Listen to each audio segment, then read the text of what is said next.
శ్రీ గురుభ్యో నమః. ఓం గురుబ్రహ్మా గురుర్విష్ణుః గురుర్దేవో మహేశ్వరః గురుః సాక్షాత్ పరం బ్రహ్మ తస్మై శ్రీ గురవే నమః. సో నిన్న 5 శ్లోకాలతోటి దృగ్దృశ్య వివేకము అనేటువంటిది వివరించడం జరిగింది. తర్వాత చెప్పబోయేటువంటిది చిదాభాసత్వం గురించి. ఆభాస అంటే తన యొక్క ప్రకాశం. దేని యొక్క ప్రకాశం అంటే చైతన్యం యొక్క ప్రకాశం, చిదాభాస. అది ఏంటి అనేటువంటిది ఇక్కడ వివరించడం జరుగుతుంది. 6వ మంత్రము. చిచ్ఛాయావేశతో బుద్ధౌ భానం ధీఃతు ద్విధా స్థిత ఏకా అహంకృతి అన్యా స్యాత్ అంతఃకరణ రూపిణి. చైతన్యం యొక్క అభాస. అభాస అంటే ప్రకాశము. చైతన్యం యొక్క ప్రకాశంతో అంతా కూడా యాక్టివ్ అవుతుంది. బుద్ధి పనిచేస్తోంది అంటే అది చైతన్యం యొక్క ప్రకాశంతో. దాన్నే బుద్ధి ఎందు చైతన్యం యొక్క ఆభాస అంటారు. సో ఈ చైతన్యం యొక్క ఆభాసతోటి బుద్ధి ఎందు ప్రకాశం కలుగుతుంది. ప్రకాశం కలిగిన బుద్ధే ఏదైనా పని చేయగలుగుతుంది. చైతన్య ప్రకాశం లేనప్పుడు బుద్ధి జడమే. సో చైతన్యం యొక్క ఆభాసతోటి బుద్ధి చైతన్యం వలె కనిపిస్తోంది, కానీ నిజానికి బుద్ధి జడం. సో ఎప్పుడైతే చైతన్యం యొక్క ఆభాస కలిగిందో అప్పుడు 2 విధాలుగా బుద్ధి పనిచేస్తుంది. ఆ 2 విధాలు ఏంటంటే అహంకారము, అంతఃకరణము. ఈ 2 ఏంటి, అవి ఏ కార్యాలను నిర్వర్తిస్తున్నాయి ప్రతి జీవిలోనూ. ఇంతకుముందు చెప్పినటువంటి 3వ శ్లోకంలో మనం చెప్పుకున్నాం, మనస్సే అంతఃకరణం అన్నాం, బుద్ధి అంతఃకరణం అన్నాం. అలాగే మనస్సు యొక్క వృత్తుల గురించి చెప్పుకున్నాం. ఇప్పుడు ఇవి అన్నీ కూడా అంతఃకరణాన్ని తెలియజేసే శబ్దం. ఆ అంతఃకరణం యొక్క వృత్తులే కామము, సంకల్పము, శ్రద్ధ, ధీ, భీ ఇవన్నీ చెప్పుకున్నాం. సో ఇప్పుడు ఇందులో కూడా ధీ తు ద్విధా స్థిత అని సాక్షి ద్వారా ధీ అనేటువంటిది అంతఃకరణము, సాక్షి యొక్క చైతన్య ఛాయ అంటే ఆభాస. అదే తత్వం ఇక్కడ చెప్పేది కూడా. ధీ అంటే ఇంతకుముందు అంతఃకరణం యొక్క తత్వం ధీ అనేటువంటిది ఏది చెప్పామో ఆ ధీ గురించి ఇక్కడ మాట్లాడుతున్నాము. ఈ సాక్షి యొక్క చైతన్య ఛాయతోటి అంటే చైతన్యం యొక్క ప్రకాశంతో, సన్నిధితోటి అనుకోవచ్చు, ఆభాసగా చేరింది ధీ అనేటువంటిది. బుద్ధికి స్వయంగా చైతన్యం ఉందా లేదా అంటే బుద్ధికి చైతన్యం లేదు, జడం, స్వయంగా చేయలేదు. ఎప్పుడైతే సాక్షి చైతన్యం యొక్క సన్నిధి దీనిలో కనిపిస్తుందో ఆ సన్నిధిలో అంటే సాక్షి చైతన్యం యొక్క సన్నిధిలో చైతన్యవంతముగా కనిపిస్తోంది బుద్ధి. సో సాక్షి చైతన్యం యొక్క సన్నిధి లేకపోతే బుద్ధి ఏ పని చేయలేదు. సో ఇప్పుడు 2 రూపాలని చెప్పుకున్నాం. మొదటిది అహంకారం. ఈ అహంకారమే నేను అనేటువంటి తెలివికి గోచరమయ్యేటువంటి రూపం. మనము ఏం చేసినా కూడా నేను చేశాను, ఈ నేను అనేటువంటిది వస్తుంది. నేను వెళ్తున్నాను, ఈ నేను అనేటువంటి రూపంలో గోచరమయ్యేటువంటిది ఈ అహంకారం. రెండోది అంతఃకరణం అని చెప్పుకున్నాం. అంతఃకరణం అంటే మనం ఆల్రెడీ చెప్పుకున్నటువంటి పని చేయటానికి ఉపయోగించేటువంటి కరణము మనస్సు అని ఇంకొకటి ఉంటుంది. అది కాదు ఇది. నేను నా కరణం అని 2 విధాలుగా ఇంతకుముందు చెప్పినటువంటి మానసం అనేటువంటిదే తనంతటి తాను విభజించుకుని డిఫరెంట్ పోర్ట్ఫోలియోస్ తనే చేసేస్తూ ఉంటుంది. అలా 2 రకాలుగా తోస్తుంది. ఇవంతా ఎవరికి తోస్తుందంటే వివేకముతోటి ఆలోచన చేసి ఇది ఎక్కడి నుంచి, ఈ వృత్తి ఎక్కడి నుంచి ఉద్భవించింది అని లోపలికి అంతర్ముఖత్వం చేస్తూ ఉంటే ఒక్కొక్కటి మెల్లగా ప్రకటించుకుంటూ ఉంటాయి. అంతవరకు సామాన్య జనులకి ఏం తోస్తుంది అనేటువంటిది అందరికీ తెలిసిన విషయమే. సో వ్యవహారంలో మనం ఏమంటాము, నేను నా మనస్సు పెట్టి ఆలోచిస్తే నాకు అంతా తెలుస్తుంది, లేదా ఆ విషయం గురించి సొల్యూషన్ నేను కనుక్కోగలను, ఇలా మాట్లాడుతుంటాను జనరల్గా. ఇక్కడ నేను అనేటువంటిది మన యాక్చువల్ స్వరూపం, ఇది నిజ స్వరూపం కాదు నేను అనేది. ఈ నేను అనేటువంటిది మొత్తము బుద్ధి యొక్క ఒక తోచింది అంటారు కదా, ఆ విధంగా తోచింది. అంటే ఏ విధంగా తోచింది, చైతన్యం వలె తోచింది. దీన్నే బుద్ధి యొక్క తోపిక అంటారు ఇక్కడ టర్మ్. మరి నిజమైన స్వరూపం ఏది? ఈ నేను నిజమైనటువంటి స్వరూపం కాదు మనది. మరి నిజమైన స్వరూపం ఏది అంటే సాక్షి చైతన్యమే నిజమైనటువంటి స్వరూపం. సాక్షి చైతన్యం యొక్క సన్నిధిలో బుద్ధి నేను అనేటువంటిది అంటోంది కదా, ఆ నేను నిజమైన స్వరూపం కాదు. సో ఈ బుద్ధి యొక్క అంటే చైతన్య సన్నిధి కలిగినటువంటి బుద్ధి యొక్క రిఫ్లెక్షన్ తోటే నేను అనేటువంటిది తోచేది ఏదైతే ఉందో దీంతోటే మనం అనేది నేను తెలుసుకుంటున్నాను, నేను చెప్తున్నాను, నేను వింటున్నాను, ఈ నేను తెలుసుకుంటున్నాను, నేను నిద్రలేచాను. ఈ తెలివి మనకి ఎప్పుడు కలుగుతుంది అంటే చైతన్యం యొక్క సన్నిధిలో బుద్ధి ఆ విధంగా అంటే చైతన్యవంతంగా తోచినప్పుడే ఈ నేను అనేటువంటిది ప్రకటితమవుతోంది. సో మనస్సు అంటే అంతఃకరణం అని అనుకున్నాం ఇంతకుముందు చెప్పినటువంటి శ్లోకాల్లో కూడా. ఈ నేను అనేటువంటిది తెలుసుకునేటువంటి కర్త, ఈ నేను అనేటువంటి బుద్ధిలో తోచేటువంటిది అని చెప్పాం. సాక్షి చైతన్యం కాదు ఇది. అందుకనే రమణ మహర్షి బోధన వింటే నేను ఎక్కడి నుంచి పుట్టిందో దాన్ని పట్టుకోండి అని చెప్తారు. నాకు ఆకలి వేసింది అన్నారనుకోండి, ఎవరికి ఆకలి వేసింది? నాకు. ఈ నేను ఆకలితో ఉన్నాను. ఈ నేను ఎక్కడి నుంచి పుట్టింది? ఇది బుద్ధి చెప్తోంది ఆకలిగా ఉంది అని. ఆకలి అనేటువంటిది దేహధర్మం లేదా ప్రాణధర్మం. సో బుద్ధిలో ప్రాణం రీఛార్జింగ్ అడుగుతోంది, ఆహారము పానీయము ఇలాంటివి కావాలి అని. అది బుద్ధి గ్రహిస్తుంది. నాకు ఆకలిగా ఉంది అని చెప్పేటువంటిది ఈ బుద్ధిలో ఉండేటువంటి నేను. సాక్షి చైతన్యానికి కాదు ఆకలి. అందుకనే రమణ మహర్షి బోధ ఏంటి అంటే నేను ఎక్కడి నుంచి పుడుతోందో తెలుసుకోండి అన్నారు. సో ఈ బుద్ధిలో తోచేటువంటి ఈ నేనేదైతే ఉందో ఈ నేనుయే కర్త అన్నిటికీ. సో ఈ కర్తకి తెలుసుకోవడానికి సాధనమైనటువంటి లోపలి కారణము మనస్సు.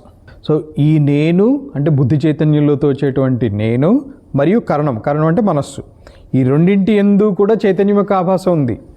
బుద్ధిలో ఏదైతే చైతన్యం యొక్క ప్రకాశం ఉందో అదే మనస్సులో కూడా చైతన్యం యొక్క ప్రకాశం ఉంది.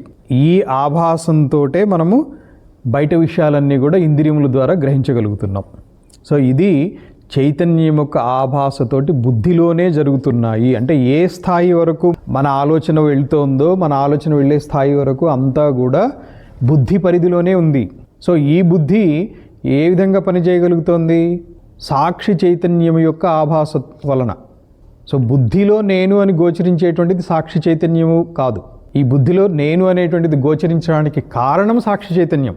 అంటే ఈ నేను బుద్ధిలో గోచరించినటువంటి దానికి మూలము సాక్షి చైతన్యము. సాక్షి చైతన్యం మీద ఆధారపడి నేను అడుగుతున్నాను, నేను చెప్తున్నాను అనేటువంటిది వస్తుంది.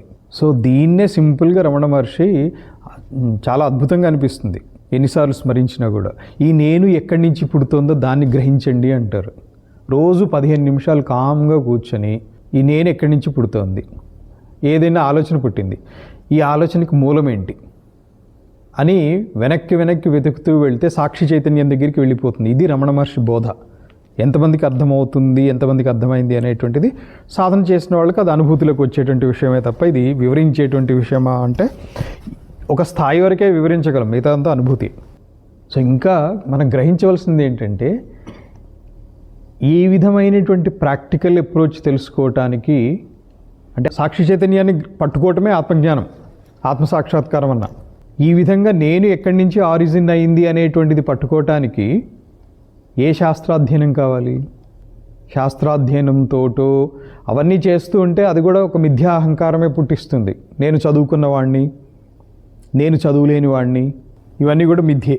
సో నేను చదువుకున్న వాడిని అనేటువంటి వాడైనా నేను చదువు రాని వాడిని అనేటువంటి వాడైనా కానీ ఇద్దరూ కూడా చేయవలసింది ఏంటి అని అంటే ఈ నేను ఎక్కడి నుంచి వచ్చిందో పట్టుకోండి అన్నారు.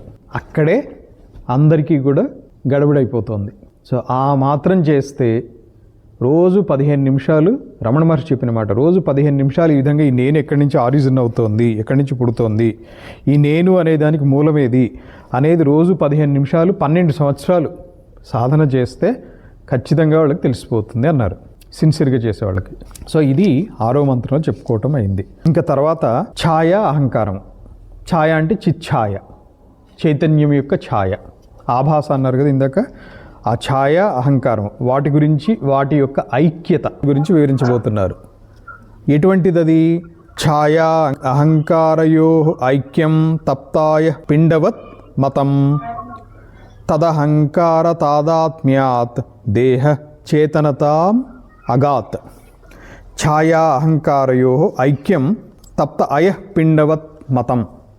ఒక ఇనుప కడ్డీ కానీ లేదా ఇనుప గోళం అనే జనరల్గా చెప్తారు. అయఃపిండం అంటే ఇనుప ముద్ద, ఇనుప గోళం. మనము లౌకికమైనటువంటి వ్యవహారంలో మనకు తెలిసినటువంటి విషయమే. ఇనుప ముద్ద విడిగా ఉంటుంది, ఇవి చూసాం మనం. ఇనుప ముద్దని విడిగా చూసాము, మళ్ళీ అగ్నిని విడిగా చూసాము. విడివిడిగా ఉన్నప్పుడు ఇనుప ముద్దని పట్టుకుంటే ఏమీ కాలేదు. ఎప్పుడైతే అగ్నితోటి బాగా కాల్చబడిందో, అగ్ని సాన్నిధ్యంలో ఇనుప ముద్ద ఎప్పుడైతే ఎర్రగా తయారైందో అప్పుడు ఆ ఇనుప ముద్దను పట్టుకుంటే ఏమవుతుంది? కాల్చేస్తుంది. ఇనుము కాల్చింది అంటారు, ఇనుము పట్టుకుంటే కాలింది అంటారు. నిజానికి ఇనుము పట్టుకుంటే కాలుతుందా? కాలదు. సో ఇనప ముద్ద బాగా కాలినప్పుడు ఇనుప ముద్ద వేరు, అగ్ని వేరు అనేది లేదు, రెండు ఒకట్లాగానే ఉన్నాయి. ఇదే విధంగా చైతన్యము బుద్ధిలో ఉన్నప్పుడే యాక్టివిటీ జరుగుతోంది, ఆభాస కలిగినప్పుడే. అంటే ఆ రెండిటి యొక్క ఐక్యత విడివిడిగా చూడటానికి సహజంగా తెలియదు. ఎంతో సాధన చేస్తే, ఎంత సాధన చేసినటువంటి వాడికైనా కానీ చైతన్యం విడిగా కనపడట్లేదు. సో ఇప్పుడు ఈ చిచ్ఛాయ, అహంకారం ఈ రెండింటిని దేంతో పోల్చారు? కాల్చినటువంటి ఇనుప ముద్దతో. చిచ్ఛాయ అంటే చైతన్యం యొక్క ఆభాస. సో ఈ అహంకారం యొక్క తాదాత్మ్యతతోటే దేహానికి కూడా చైతన్యం వచ్చింది. ఈ అహంకారం దేహంతో తాదాత్మ్యత చెంది దేహాన్ని యాక్టివ్ చేసింది. దేహానికి చైతన్యం వచ్చిందంటే అర్థం దేహాన్ని యాక్టివేట్ చేసింది. యాక్టివేట్ చేసిన తర్వాత మిగిలితే అంతా తెలుస్తూనే ఉంది. తినటం, నుంచోవటం, కూర్చోవటం, పడుకోవటం అన్నీ కూడా దేహం చేసేటువంటి పనులన్నీ కూడా చైతన్యం యొక్క ప్రసరణతోటే జరుగుతున్నాయి. నేను చేస్తున్నాను అనే భావనలోనే చేస్తున్నారు.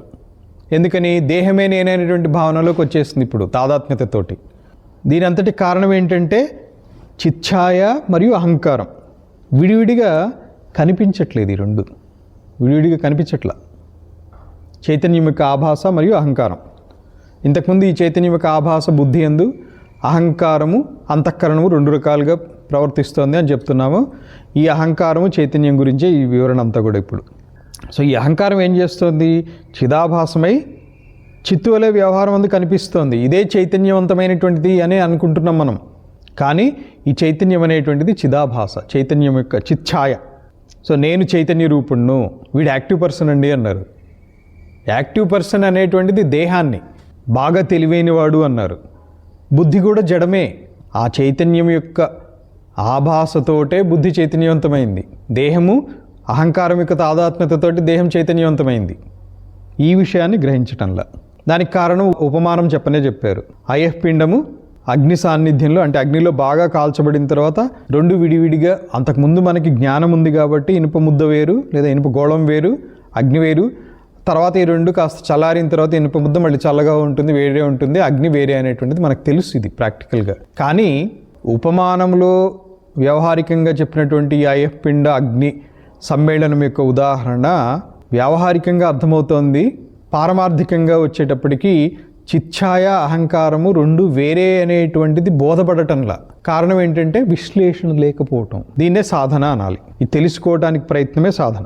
వ్యవహారంలో నేను అనేది అయితే అంటున్నామో ఇది చిదాభాస.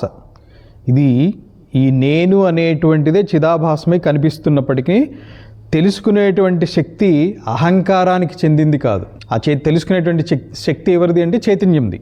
ఒక తెలుసుకోవటం అనేటువంటిది చెప్తే ఉపలక్షణంగా ఏ క్రియ చేసినా కూడా ఆ క్రియలో ద్యోతకమయ్యేటువంటి శక్తి అంతా కూడా చైతన్యంది. ఇంద్రియంది కాదు, బుద్ధిది కాదు, మనస్సుది కాదు, అహంకారంది కాదు. కానీ సామాన్యంగా వ్యావహారికంగా మనందరికీ కనిపించేటువంటిది ఏంటంటే ఈ చైతన్యము కనిపించట్లేదు. ఈ నేను అనేటువంటిది నేనే, ఇది నా శక్తి, నా తెలివి. నిజానికి ఈ శక్తి అహంకారానికి సంబంధించినటువంటిది కాదు. అహంకారం అంటే ఇంతకుముందు చెప్పాను, బుద్ధి యందు చిచ్ఛాయ అంటే చైతన్యం యొక్క ఆభాస రెండు విధాలుగా ప్రవర్తిస్తోంది. ఒకటి అహంకారము, రెండవది అంతఃకరణము. ఇంకా చెప్పాలంటే చిదాభాసమైనటువంటి అహంకారం సంబంధంతో కరణమైనటువంటి మనస్సు, ఇంతకుముందు శ్లోకాల్లో చెప్పినటువంటి మానసము అనేటువంటిది అంతఃకరణము. ఇక్కడ కరణమైనటువంటి మనస్సు అంటే బుద్ధి చెప్పినట్లుగా చేసేటువంటి మనస్సు ఏదైతే ఉందో ఈ మనస్సు, ఇది కూడా చిదాభాసమై కనిపిస్తుంది. అంటే చైతన్యవంతంగా కనిపిస్తుంది. మనస్సు కూడా యాక్టివ్ కనిపిస్తుంది. దీని సంబంధంతో ఏమవుతుంది? బయట ఉన్నటువంటి దేహం కూడా చిదాభాసమైంది, అంటే చైతన్యవంతమైంది. సో వివేచించి చూస్తే అచేతనమైనటువంటి దేహము చిదాభాస సంబంధంతో ఏమైంది? చైతన్యవంతంగా కనిపిస్తోంది. దాంతో ఏమైంది? దీంతో అందరూ చేసేటువంటి కామన్ మిస్టేక్ ఏంటి? దేహము తానే ఇవన్నీ నిర్వర్తించగలుగుతోంది అనుకుంటున్నాం. ఇది దేహం యొక్క సామర్థ్యం కాదు. ఎప్పుడైతే ఫస్ట్ స్టెప్ అంటే లోయెస్ట్ స్టెప్లో దేహం సామర్థ్యం కాదు, దేహం జడము, ఇది ప్రాక్టికల్గా మనకు అర్థమైందో ఎనాలిసిస్ తోటి, ఒక స్టెప్ లోపలికి వెళ్ళి చూస్తే అంతఃకరణము ఇది మనస్సు శక్తి కాదు, ఇది బుద్ధి శక్తి కాదు, ఇదంతా కూడా చైతన్యం యొక్క ప్రభావమే అనేటువంటిది అర్థమవుతుంది. ఈ విధంగా చైతన్యము చిచ్ఛాయా సహితమైనటువంటి అహంకారం, అంటే చిచ్ఛాయ బుద్ధిలో ఆభాసకి చెందినప్పుడు ఏర్పడినటువంటి అహంకారము, దానికి సంబంధించినటువంటి లోపలి కరణము అంతఃకరణం, దానితోటి సంబంధం ఏర్పరచుకున్నటువంటి లేదా అది సంబంధం ఏర్పరచుకున్నటువంటి దేహము, ఈ సీక్వెన్స్ అంతా కూడా స్టెప్ బై స్టెప్ అన్నీ కూడా చూస్తే సామాన్యమైనటువంటి బుద్ధికి తోచేటువంటిది ఏంటి, ఇవే చైతన్యవంతంగా కనిపిస్తున్నాయి.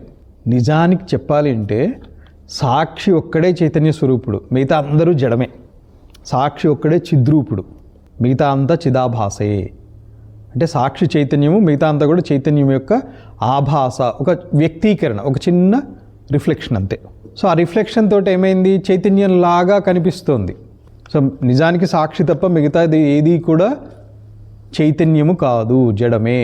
కానీ సాక్షి యొక్క ఆభాసతోటి చైతన్యము వలె ద్యోతకమవుతున్నాయి. సో ఇప్పుడు ఈ చెప్పినటువంటి అహంకారము 3 రకాలుగా తాదాత్మ్యత చెందుతుంది. ఆ 3 రకాలు ఏంటి, వాటిని సాధనలో ఎలా నివృత్తి చేయాలి, ఇదే వేదాంత విచారణ. అంటే కోర్ అండ్ ప్రాక్టికల్ నాలెడ్జ్ అంతా కూడా ఏ విధంగా సాధన చేయాలి, ఏ విధంగా ఎనలైజ్ చేయాలి, దానికి టిప్స్ అని తీసుకోవచ్చు ఇవి. సో ఇప్పుడు తర్వాత శ్లోకంలో చెప్పబోయేటువంటిది ఈ అహంకారము అంటే బుద్ధి ఎందు చైతన్యం యొక్క ఆభాస 2 విధాలుగా ప్రకటింపబడింది. ఒకటి అహంకారము, 2 అంతఃకరణము. ఈ అంతఃకరణం దేహంతో తాదాత్మ్యత చెంది దేహాన్ని చైతన్యవంతం చేసింది. అదర్వైజ్ ప్రతిదీ కూడా జడమే, ఒక్క సాక్షి మాత్రమే చైతన్యము, అంటే చైతన్యయుక్తము. సో ఇప్పుడు ఈ అహంకారము తాదాత్మ్యత చెందుతోంది, 3 రకాలుగా తాదాత్మ్యత చెందుతుంది. అది ఎలా నివారించాలి, ఇది తెలుసుకోవటమే సాధన. అహంకారస్య తాదాత్మ్యం చిచ్ఛాయా దేహ సాక్షిభిః సహజం కర్మజం భ్రాంతిజన్యం చ త్రివిధం క్రమాత్. అహంకారం యొక్క తాదాత్మ్యం చిచ్ఛాయ, దేహము, సాక్షి, ఈ 3తోటి తాదాత్మ్యత చెందుతోంది. 3 ఎంటిటీస్ తోటి. ఆ 3 ఎంటిటీస్ తోటి చెందేటువంటి తాదాత్మ్యము 3 కేటగిరీస్. అవి ఏంటి, చిచ్ఛాయతోటి అహంకారం యొక్క తాదాత్మ్యం సహజ తాదాత్మ్యం, అహంకారానికి దేహానికి ఏర్పడినటువంటి తాదాత్మ్యము కర్మజ తాదాత్మ్యం, అహంకారానికి సాక్షికి ఏర్పడినటువంటి తాదాత్మ్యము భ్రాంతిజన్యమైనటువంటి తాదాత్మ్యం. సో క్రమంగా అంటే చిచ్ఛాయ, దేహము, సాక్షి, ఈ 3తోటి ఇన్ ద సేమ్ ఆర్డర్ అహంకారం యొక్క తాదాత్మ్యము సహజ తాదాత్మ్యం, కర్మజ తాదాత్మ్యం, భ్రాంతిజన్య తాదాత్మ్యం. ఈ విధంగా 3 రకాలుగా ఉంది. దీన్ని వివరించుదాం. ఇప్పుడు అహంకారం యొక్క సంబంధంతో దేహం చైతన్యవంతమైంది. దేహం యందు తాదాత్మ్యత కలిగితేనే ఏ పని అయినా కానీ చేయడానికి దేహానికి శక్తి ఏర్పడుతుంది, దేహం చేస్తోంది, నేను చేస్తున్నా అనేటువంటి భావము కలుగుతోంది. అహంకారానికి మొట్టమొదటి కేటగిరీ అయినటువంటి సహజ తాదాత్మ్యము అహంకారానికి చిదాభాసకి కలిగినటువంటి తాదాత్మ్యం. ఇది సహజమని చెప్పుకున్నాం. సహజం అంటే అర్థం ఏంటి, ఎటువంటి కారణాన్ని అపేక్షించకుండానే కలిగింది. ఎప్పుడెప్పుడు అహంకారం తోస్తుందో అప్పుడది చిదాభాస సహితంగానే తోస్తోంది. అంటే చైతన్యముతో సంయోగము కలిగి, సంయోగం అనే కంటే కూడా చైతన్యముతో కూడినప్పుడే, చైతన్యంతో కూడి ఉంటేనే నేను అనేది తోస్తోంది. నిద్రలో నేను అనేది తోచటం లేదు. దానికి కారణం ఏంటి, అహంకారానికి చిదాభాసకి అక్కడ తాదాత్మ్యత లేదు. మెలకు వచ్చిన తర్వాతనే నేను నిద్రపోయాము అని అంటున్నాం, నిద్రలో నేను నిద్రపోతున్నాను అని చెప్పలేం. కారణం ఈ తాదాత్మ్యత లేదు. ఎప్పుడెప్పుడు నేను అనేది వ్యక్తీకరించబడిందో, ప్రకటించబడిందో అప్పుడు చిదాభాస తోటి తాదాత్మ్యత చెందే ప్రకటన జరుగుతోంది, విడివిడిగా కనపడదు. ఇంతకు ముందు చెప్పినట్లు అయఃపిండము, అగ్ని విడివిడిగా మనకి ముందే తెలుసు కాబట్టి ఇవి 2 విడిగా ఉంటాయి. బాగా కాలిస్తే ఇనుపగోళం ఎర్రగా మండుతున్న అగ్నిగోళంలాగా తయారవుతుంది. మళ్ళీ తర్వాత చల్లారిన తర్వాత ఇనుపగోళం వేరు, అగ్ని వేరు, ఇదంతా మనకు తెలుసు. సో ఇది తెలుసు కాబట్టి వాటికి మధ్య సంయోగం ఏర్పడింది అనేది మనకు అర్థమవుతోంది. ఎర్రగా ఉన్నటువంటి ఇనుపగోళం చూడగానే ఓహో ఇది బాగా అగ్నితోటి కాల్చబడింది అంటే అగ్నికి అయఃపిండానికి తాదాత్మ్యత చెందింది. తాదాత్మ్యత అంటే ఏంటి, ఇనుప ముద్ద అగ్ని గోళంలాగా కనిపించటమే. ఎప్పుడైతే ఈ సంబంధం విడిపోయిందో, అంటే ఆ తాదాత్మ్యత విడిపోయిందో, అప్పుడు ఇనుపగుండు వేరు, అగ్ని వేరు, అది తెలుస్తుంది. కానీ ఇలా మనకి అహంకారానికి చిచ్ఛాయికి ఉన్నటువంటి తాదాత్మ్యత ఇలా విడివిడిగా ఎప్పుడు తెలియటంలా, ఆ తెలియకపోవటమే పెద్ద భ్రాంతి. దాంతో ఏమనుకుంటాం, ఈ నేనే అనేటువంటిది అక్కడే ఆగిపోతుంది. నేను చేస్తున్నాను, కాస్త శ్రవణజన్య జ్ఞానంతోటో పఠనజన్య జ్ఞానంతోటో అహంకారం అనేటువంటిది ఒకటి ఉంది. అహంకారం యొక్క క్రియ ఏంటి అంటే నేను, నాది, అహంత్వ, మమత, ఈ 2 కూడా ఈ అహంకారం యొక్క యాక్టివిటీస్ అని కాస్త కాస్త కూస్త వేదాంత శ్రవణం చేసినటువంటి వాళ్ళకి, రమణ మహర్షి బోధనలు విన్నటువంటి వాళ్ళకి అర్థమవుతుంది.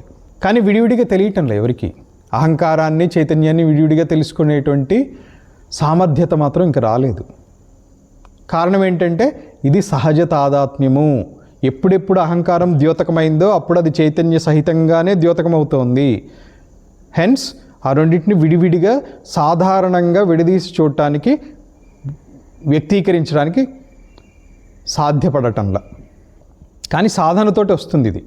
సాధన చేసినటువంటి వాళ్ళకి ఇది అర్థమవుతుంది, అహంకారం చైతన్య సహితంగా పనిచేస్తోంది అని అర్థమవుతుంది. కాబట్టి దీన్ని సహజ తాదాత్మ్యము అన్నారు. ఇంకా రెండో రకమైనటువంటి తాదాత్మ్యం అహంకారానికి, దేహానికి ఉన్నటువంటి తాదాత్మ్యం. ఇప్పుడు మనం దేహము ధరించాము, జన్మ వచ్చింది. ఎందుకు వచ్చిందంటే పూర్వజన్మలో చేసినటువంటి కర్మలను అనుభవించడానికి అన్నాం. అంటే కర్మలని అనుభవించడానికి దేహం వచ్చింది. కాబట్టి అహంకారానికి, దేహానికి ఉన్నటువంటి తాదాత్మ్యత ఎటువంటిది? తాదాత్మ్యత కర్మజన్య తాదాత్మ్యత, కర్మజ తాదాత్మ్యము అంటారు దీన్నే. అంటే కర్మ నుంచి పుట్టినటువంటి తాదాత్మ్యము. ఇంతకుముందు ఇది సహజ తాదాత్మ్యం, ఇది కర్మజ తాదాత్మ్యం. ఎప్పుడో ఒకప్పుడు చేసుకున్నటువంటి కర్మలకి, ఈ దేహానికి, అహంకారానికి, అంటే ఎప్పుడో ఒకప్పుడు చేసినటువంటి కర్మే ఈ దేహానికి, అహంకారానికి సంబంధం ఏర్పడటానికి, ఈ ఏర్పడినటువంటి సంబంధానికి కారణమై ఉంది. కాబట్టి ఇది కర్మజ తాదాత్మ్యము. నేను కర్మను చేస్తున్నాను అంటే నేనేదో చెప్తున్నాను, నేనేదో వింటున్నాను, లేదో పని చేస్తున్నాను. ఈ చెప్పేటప్పుడు శరీరానికి, అహంకారానికి తాదాత్మ్యత తోస్తోంది. అంటే ఈ శరీరమే నేను అనేటువంటి భావనలోనే చెప్తున్నాము. కానీ నిజానికి దేహము, అహంకారము రెండు వేరే వేరే ఎంటిటీస్. ఒకటి స్థూలము, ఇంకొకటి సూక్ష్మము. దేహం వేరు, నేనే అనేటువంటి అహంకారం వేరు. అయినా కూడా ఇదే అహంకారంతో ఉన్నటువంటి జీవుడు గత జన్మల్లో ఎప్పుడో చేసినటువంటి పుణ్యములో, పాపములో వాటి ఫలితంగా ఈ దేహంలో ఏదో అనుభవిస్తున్నాను, మంచో చెడో అనుభవిస్తున్నాను, ఈ దేహాన్ని ఆ కర్మల యొక్క ఫలితంగా పొంది ఉన్నాను అనేటువంటి భావన ఉంది. సో దాంతో ఈ దేహానికి, అహంకారానికి ఏదైతే తాదాత్మ్యత తోచుతున్నదో ఇది వెనక జన్మలో చేసినటువంటి కర్మే కారణం అని అనుకుంటున్నాం మనం. అలా అనుకుందాం కాసేపు. అందుకని దీన్ని ఏమన్నారు? కర్మజ తాదాత్మ్యము అన్నారు. ఇంకా మూడో రకమైనటువంటి తాదాత్మ్యం ఏంటి? భ్రాంతిజ తాదాత్మ్యము. అంటే భ్రాంతి నుంచి పుట్టినటువంటిది. ఇది ఎటువంటిది అంటే అహంకారానికి, సాక్షికి ఏర్పడినటువంటి సంబంధం. సాక్షి అంటే ఎవరు? పరమాత్మ. అహంకారం అంటే ఏంటి?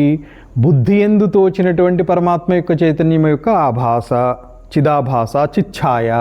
ఇది ఎలా ఉంటుందంటే స్టార్టింగ్లో ఇది ఉంది అని చెప్పి చెప్పాలి. విశ్లేషణ ముందు చెప్పేస్తున్నాను, నేను తర్వాత దీని వివరణ ఇస్తాను. దేని వివరణ అంటే భ్రాంతిజ తాదాత్మ్యం యొక్క వివరణ తర్వాత ఇస్తాను. ఇప్పుడు సూర్యుడు అద్దంలో లేదా ఒక నీటి మడుగులో ప్రతిబింబించాడు. సో బింబానికి, ప్రతిబింబానికి సంబంధం ఉంది అన్నామనుకోండి, అది ఎంత సత్యం? మామూలుగా బింబం లేకుండా అయితే ప్రతిబింబం లేదు, అది ఎనాలిసిస్. అది బింబం లేకుండా ప్రతిబింబం లేదు, అది ఎనాలిసిస్. కానీ బింబానికి, ప్రతిబింబానికి సంబంధం ఉంది. నిజానికి సంబంధం లేదు. ఎందుకు లేదు? ఇప్పుడు నీటి మడుగులో ప్రతిబింబం ఏర్పడింది, నీళ్లు కదిపాను, ప్రతిబింబం కదిలింది, బింబం కదిలిందా? సంబంధం ఉందా? అది దీన్నే భ్రాంతిజ తాదాత్మ్యము. బింబం లేకపోతే ప్రతిబింబం లేదు, అది ఎనాలిసిస్. ప్రతిబింబంలో జరిగేటువంటి మార్పులకి బింబానికి అసలు సంబంధమే లేదు. సో ఇదే విధంగా సాక్షికి, ఇక్కడ చిచ్ఛాయగా ఉన్నటువంటి ఈ అహంకారానికి సంబంధం ఉంది అనేటువంటిది ఏదైతే సంబంధం ఉందో ఈ సంబంధము భ్రాంతిజన్య తాదాత్మ్యం. నిజానికి ఈ రెండింటి మధ్య ఎటువంటి సంబంధం లేదు. అయినా నేను అని ఎప్పుడైతే సాక్షి, అహంకారం రెండింటిని భ్రాంతి చేత ఒక్కటిగానే వ్యవహరిస్తున్నాం, అంటే పరమాత్మని ఇందులో ప్రతిబింబించినటువంటి చైతన్యం ద్వారా ఉద్భవించినటువంటి అహంకారాన్ని ఒకటిగా భావిస్తున్నాం, అదే భ్రాంతి. సాక్షి, అహంకారం రెండింటినీ భ్రాంతి చే ఒక్కటిగా వ్యవహరించటమే భ్రాంతి. సరిగ్గా చూస్తే సాక్షి అనేటువంటిది విషయి, అంటే విషయములను తెలుసుకునేటువంటి వాడు విషయి. సాక్షికి అహంకారం కూడా విషయమే.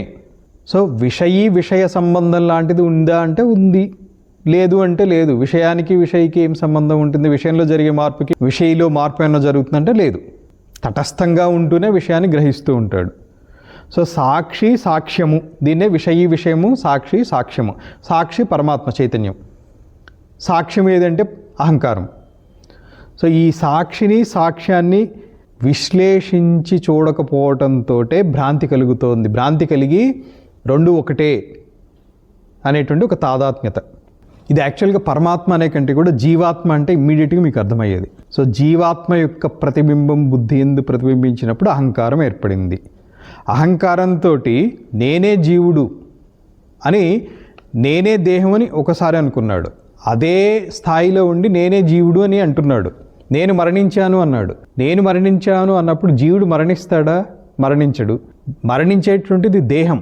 సో దేహ తాదాత్మ్యతతో ఉండి నేను చచ్చిపోతున్నాను అన్నాడు. జీవాత్మకి చావుందా? లేదు.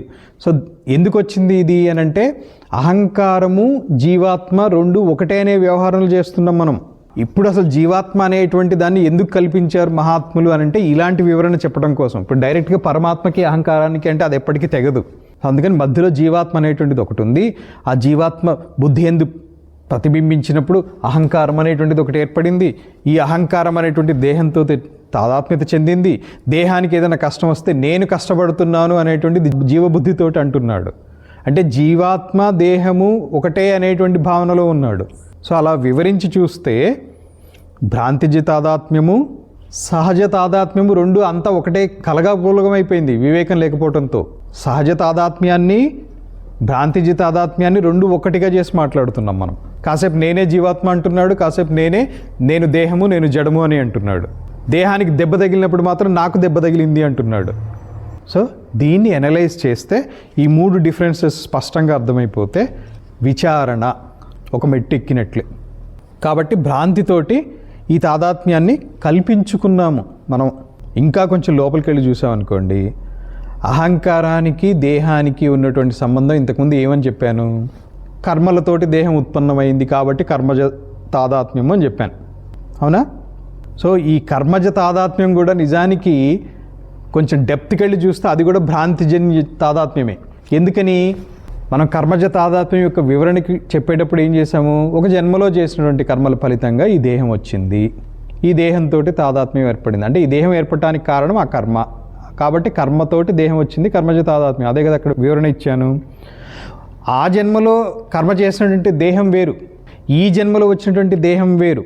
ఆ జన్మలో ఆ దేహం చేసినటువంటి కర్మకి ఫలితంగా ఈ దేహం వచ్చింది అని అంటమే భ్రాంతి. అంటే అద్వైత సిద్ధాంతంలో డెప్త్కి వెళ్తుంటే జన్మ లేదు అని అనటానికి ఇక్కడికే వస్తుంది.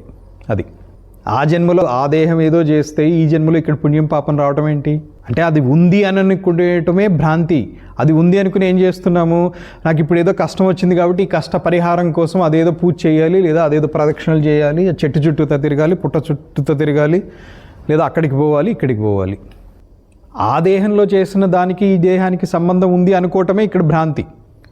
సో ఇందాక ఏదైతే కర్మజ తాదాత్మ్యం దేహంతో ఉంది అన్నామో అది యాక్చువల్గా అది కూడా భ్రాంతిజన్య తాదాత్మ్యమే. ఎప్పుడైతే ఇది రూఢి పడుతుందో అసలు దేహానికి కారణమే లేదు, దేహానికి కారణమే లేదు అనేటువంటిది ఎప్పుడైతే నిర్ధారణగా తెలుస్తుందో నాకు మళ్ళీ జన్మ ఉంటుందేమో అనే భయం పోతుంది.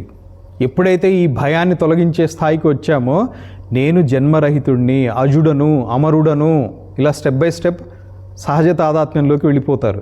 సహజ తాదాత్మ్యాన్ని ఇంకా డెప్త్లోకి వెళ్ళినప్పుడు అహం బ్రహ్మాస్మి దగ్గరికి వెళ్ళగలుగుతారు. ఇంకా చెప్పాలి అంటే పోనీ ఈ జన్మలోనే నేను బాలుణ్ణి, నేను వృద్ధుణ్ణి. బాలుడిగా ఉన్నప్పుడు ఇదే దేహమా? ఈ జన్మలోనే డిఫరెన్స్ తెలుస్తుంది కదా.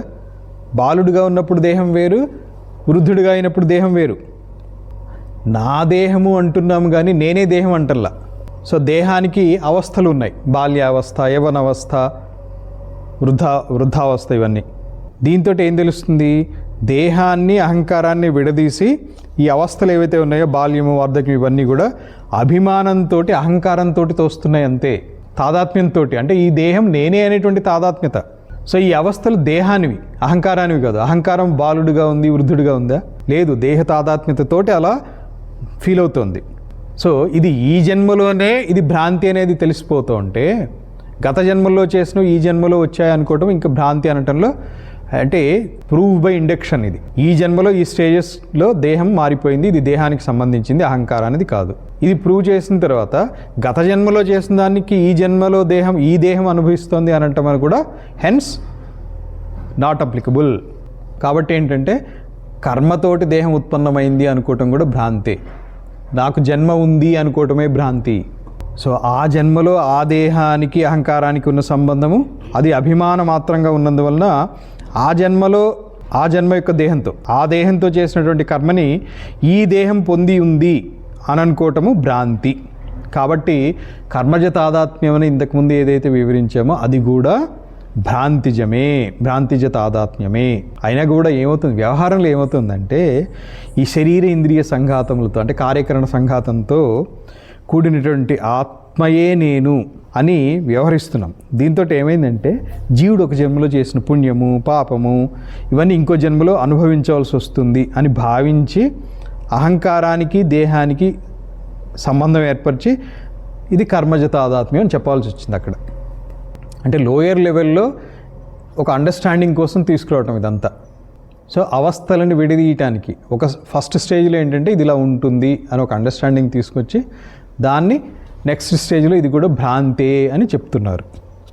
మరి ఈ తాదాత్మ్యత కలిగింది అహంకారానికి సాక్షికి, అది సహజ తాదాత్మ్యం అన్నాము. అహంకారానికి దేహానికి కర్మజ తాదాత్మ్యం అన్నాము. అహంకారానికి సాక్షికి ఏర్పడిన సంబంధం భ్రాంతిజ తాదాత్మ్యం. అహంకారానికి చిదాభాసకి ఏర్పడిన తాదాత్మ్యం సహజ తాదాత్మ్యము, సాక్షితో ఏర్పడింది భ్రాంతిజ తాదాత్మ్యం. సో మెయిన్గా ఇప్పుడు తేలింది ఏంటి, కర్మజ తాదాత్మ్యం కూడా భ్రాంతిజ తాదాత్మ్యమే. అంటే అప్పుడు 3 కేటగిరీస్ని రెండిట్లో కన్ఫైన్ చేసేయచ్చు. ఆ రెండింటిని అటాక్ చేస్తే చాలు, మనం సాల్వ్ చేయాల్సినటువంటి పజిల్ ఆ రెండిట్లోనే ఉంది. ఇప్పుడు ఆ రెండు ఏంటి, సహజ తాదాత్మ్యము, భ్రాంతిజ తాదాత్మ్యం. ఇందులో ఇంతకుముందే సహజ తాదాత్మ్యం గురించి వివరించేటప్పుడు ఏం చెప్పాము, సహజ తాదాత్మ్యం అహంకారము తాదాత్మ్యం కలిగినప్పుడే అది వ్యక్తీకరించుతోంది. ఆ రెండు విడివిడిగా తెలుసుకోవటం అనేటువంటిది సాధారణంగా జరగదు. కాబట్టి సహజ తాదాత్మ్యానికి నివృత్తి లేదు. సో అప్పుడు మిగిలింది ఏంటి అని అంటే కాసేపు కర్మజ తాదాత్మ్యం కూడా ఉంది అనుకుంటే 2 తాదాత్మ్యతలే ఇంకా 2 మిగిలినాయి అలా చూసిన. లేదా భ్రాంతిజ తాదాత్మ్యం తొలగితే కర్మజ తాదాత్మ్యం అనేటువంటిది భ్రాంతిజ తాదాత్మ్యంలో సబ్ కేటగిరీని తీసేసుకుంటే ఒక భ్రాంతిజ తాదాత్మ్యాన్ని, భ్రాంతిజన్యమైనటువంటి తాదాత్మ్యాన్ని తొలగించడానికి మనం ప్రయత్నం చేస్తే తాదాత్మ్య భావన తొలగిపోతుంది. అంటే దేహంతో తాదాత్మ్యము తొలగిపోతుంది, సాక్షితోటి అహంకారానికి ఉన్నటువంటి తాదాత్మ్యత కూడా తొలగిపోతుంది. ఎప్పుడైతే తాదాత్మ్యత తొలగిందో అప్పుడు మిగిలింది ఏంటి, సాక్షి మాత్రమే మిగులుతారు. ఆ సాక్షి ఎవరంటే పరమాత్మే. సో ఈ విధంగా స్టెప్ బై స్టెప్ విచారణ చేసుకుంటూ ఏది దీన్ని ఈ విచారణ చేయటానికి అంటే ఇదే ఆత్మజ్ఞానం. ఈ ఆత్మజ్ఞానం పొందటానికి ఏ శాస్త్ర అధ్యయనం కావాల్సింది ప్రశాంతమైనటువంటి మనస్సుతోటి విచారణ చేయటమే. దీన్నే వేదాంత విచారణ అని చెప్పాం, మహాత్ములు చెప్పినటువంటిది అది. సో భ్రాంతిజ కర్మజ తాదాత్మ్యాలని క్రమక్రమంగా కర్మక్షయము ద్వారా తొలగించవచ్చు. కర్మక్షయం అంటే కర్మత్యాగము ద్వారా, కర్మల్ని తగ్గించుకోవటం ద్వారా. నేను కర్మల్లో మునిగి ఉంటాను, నాకు ఆత్మజ్ఞానం వచ్చేస్తుంది అనేటువంటి భ్రాంతి ఉంటే వదిలేయండి. త్యాగేనైకేన అమృతత్వం అంటే ఒక త్యాగంతో, త్యాగం అంటే కర్మలను త్యాగం చేయటం ద్వారానే సిద్ధించేటువంటిది ఇది. సో ఈ 9వ మంత్రం యొక్క వివరణ రేపు చెప్తాను. ఈరోజుకి ఇక్కడ విరమించుదాం. ఈరోజు విన్నటువంటి విషయాన్ని విశ్లేషణ చేయండి, సందేహాలుంటే అడగండి. నాకు తెలిసినంత వరకు నేను ప్రయత్నం చేస్తా సందేహం తొలగించడానికి. ఓం తత్సత్. ఓం సహనావవతు సహనౌ భునక్తు సహ వీర్యం కరవావహై తేజస్వినావధీతమస్తు మా విద్విషావహై. ఓం శాంతి శాంతి శాంతి. ఓం తత్సత్.